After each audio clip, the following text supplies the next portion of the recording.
Hey everyone, this is Shannon Scott, your storyist, hanging out with my new friend, the Dragonfly, off of a highway in Wake County, North Carolina, really between Cary and Morrisville, I think. And just driving along in a major development area, I found a cemetery off the highway called the Upchurch, John Price Upchurch Cemetery of the early 1900s. And based on John and his wife's headstone Penelope here, which is sort of a Christian watchtower design, meets a little bit of the obelisk, meets a little bit of the kind of the classic cross design. I would say, Christian guy, Freemason. Penelope and John probably owned land up here. It wasn't just their family cemetery, but they owned land here. And from what I can tell from just some quick research, so this could be inaccurate, there was sort of a crossroads area up here at one time, and Masonic Lodge, kind of a general store, that sort of thing. And obviously this got sold off over time. I hope they made some money off of the development, but this is just all trees hiding modern neighborhoods in the very bustling area of really Raleigh. But it's just interesting to drive by, in such a noisy road and just find this quiet cemetery, which at one time had 23 plus burials, and a little bit of a developer no-no, but they built this sidewalk and a part of this road, maybe half of that lane, over the graves themselves. So this got kind of wrecked, and, that is against the law, but it goes on. There are blind eyes turned, and some palms greased and all the rest. But it turns out later, and this may have been some behind the scenes controversy, there may have been some public element, I really don't know, but they dug up I think 12, they retrieved 12 of the burials that went destroyed. They buried them in another part of another cemetery nearby. I can't remember the name of the church cemetery, but I believe they got 12 new headstones, so there's some reparations in the cemetery sense, and they also, from the report anyway, buried the old headstones with the individuals, which I think is kind of a beautiful thing. I'd like to have been in on the fly on the wall of those discussions, really. Anyway, John Price Upchurch, he was born in 1822. He died at 86 years of age in 1909.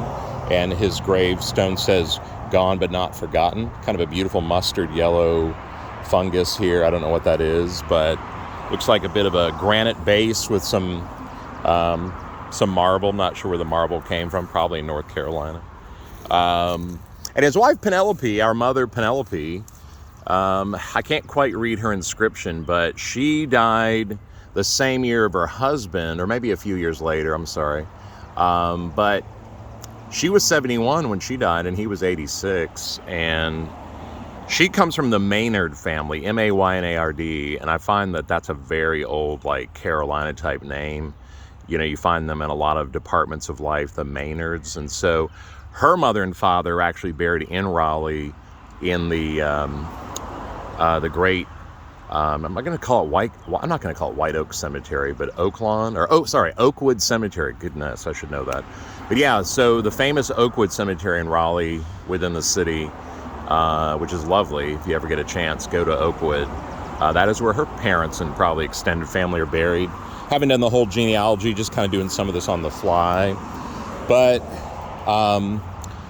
Penelope and John's son, John, is buried over here yonder with his wife, Della, whom I believe was really Victoria. And as you can see, Connie, their son. Interesting names, Connie. There are also these three really striking headstones for infants. Infant of Alley Upchurch. Here's one that died 1929, lived a day. We have another infant of Alley Upchurch who looks like died stillborn in 1926. And then also another stillborn child of Alley Upchurch. Now, it turns out John and Della are her aunt and uncle, and he has a brother who I presume is one of the reburials, with a really interesting name like Bertic Upchurch. What a name. And so, anyway, Bertic's daughter was Allie. So these are, again, her aunt and uncle. And she lost 3 of the children. I'm going to presume that mom, Allie, was reburied. If I'm not mistaken, that was the research that I did find.